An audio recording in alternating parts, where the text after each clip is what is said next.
my respected elders, and my dear brothers and sisters. I welcome all of you with the Islamic greetings. Assalamu alaikum wa rahmatullahi wa barakatuh.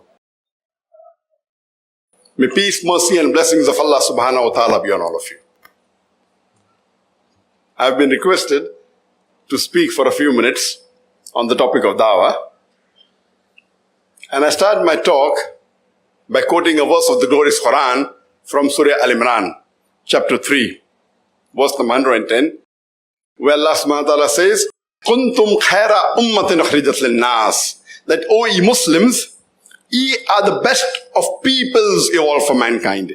Allah subhanahu wa ta'ala is giving us an honor and calling us Muslims khaira ummah. It's an honor. Now, whenever there is honor, it is always followed up with a responsibility. There is no honor without responsibility. For example, in a school, the principal has got more honor than a teacher. A teacher has got more honor than a clerk. Similarly, the principal has got more responsibility than a teacher. A teacher has got more responsibility than a clerk. Here, Allah subhanahu wa ta'ala is calling us Muslims as khaira ummah, the best of peoples in the whole humankind. Don't you think that we have a responsibility? The reply is given in the same verse. Allah continues and says, تَأْمُرُونَ بِالْمَعْرُوفِ وَتَنْهَوْنَ عَنِ الْمُنْكَرِ وَتُؤْمِنُونَ بِاللَّهِ. Because we enjoin what is good and we forbid what is wrong and we believe in Allah. Allah calls us the khaira ummah, the best of people, because we are supposed to enjoin what is good and forbid what is wrong and believe in Allah. If we do not enjoin what is good and if we do not forbid what is wrong, we are not fit to be called as khaira ummah, we aren't fit to be called as Muslims. That means it is compulsory duty of every Muslim, in order to be a khaira ummah, they have to enjoin what is good and forbid what is wrong. That means they should do dawah and islah. Allah says in the Quran in Surah Baqarah chapter number 2 verse number 143 that we have made you an ummat-e-wast, a middlemost community, so that you may be a witness on the other people, over the nations, and the Prophet will be witness over you. Allah subhanahu wa ta'ala gives us the criteria to go to Jannah, the Rahe-Nijat, in Surah Al-Asr, chapter number 103, verse number 1 to 3, which says, Wal Asr, Innal insana lafi khusr, illa alladhina amanu, wa amilu salihati, wa tawasaw bil haqq wa tawasaw bil sabr. Allah says, by the token of time, man is verily in a state of loss, in khasara, except those who have faith, those who have righteous deed, those who exhort people to truth, and those who exhort people to patience and perseverance. This surah of the glorious Quran gives us the minimum 4 criteria required for any human being to go to Jannah. Number 1 is Iman. Number 2 is Amal Salihat, faith. Number 2 is righteous deed.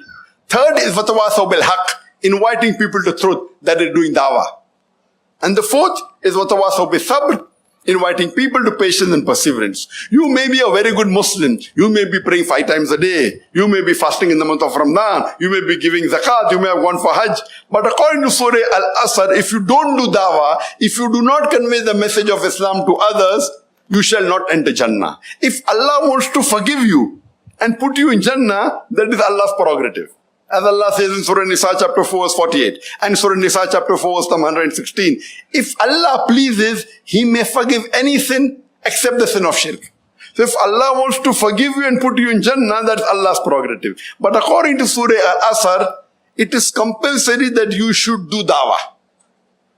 Dawah alone is not sufficient. All 4 are equally required. Iman, righteous deed, dawah, and calling people to patience and perseverance. Imam Shafi'i rahimullah, may Allah have mercy on him, he said that if the Surah Al-Asr alone would have been revealed, it would have been sufficient for the hidayah, for the guidance of humanity. That means only if the Surah Al-Asr would have been revealed, it would have been sufficient for guidance of humanity. And if we analyze and read the Quran, Every verse of the Quran invariably falls in one of these four criteria. Either iman, righteous deed, watawasaw bil haqq, or watawasaw bil sabr. Therefore, it is compulsory that every Muslim should at least be a part-time da'i. Compulsory, if you want to go to Jannah, at least a part-time da'i. Allah further says in the Quran, in Surah Imran chapter 3, verse number 104, let there arise out of you a band of people, a group of people, that invite people towards the good and forbid them from doing wrong. These are the ones that shall attain felicity. How we have full-time doctors, full-time engineers, full-time lawyers. How many full-time da'is do we have? How many? We can count on your fingertips.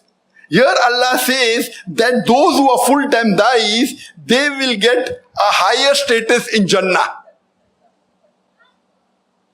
Being a part-time da'i is fard, but those who are full-time da'i, they will get a higher status in Jannah. And this is the best profession. Yesterday I gave a talk in Kedah. The topic was duty of a Muslim professional. And the best profession according to the Quran is the profession of calling people towards Allah. It's the same work which the messengers did. Allah says in the Quran in Surah Nahl, chapter number 16, verse number 125, Udu ila sabili rabbika bil hikmah wal ma'azat al hasna wajadu millati ahsan. Invite all to the way of thy Lord with wisdom and beautiful preaching, and argue with them and reason with them in the ways that are best and most gracious. I would like to end my speech with the verse of the glorious Quran from Surah Fussilat, chapter number 41, verse number 33, which says, وَمَنْ أَحْسَنُ قَوْلًا مِمَّنْ دَعَا إِلَى اللَّهِ وَعَمِلَ صَالِحًا قَالَ إِنَّنِي مِنَ الْمُسْلِمِينَ. Who is better in speech than one who invites to the way of thy Lord, works righteousness, and says that I am a Muslim. وَآخِرُ الدَّعْوَانَ الْحَمْدُ لِلَّهِ رَبِّ الْعَالَمِينَ.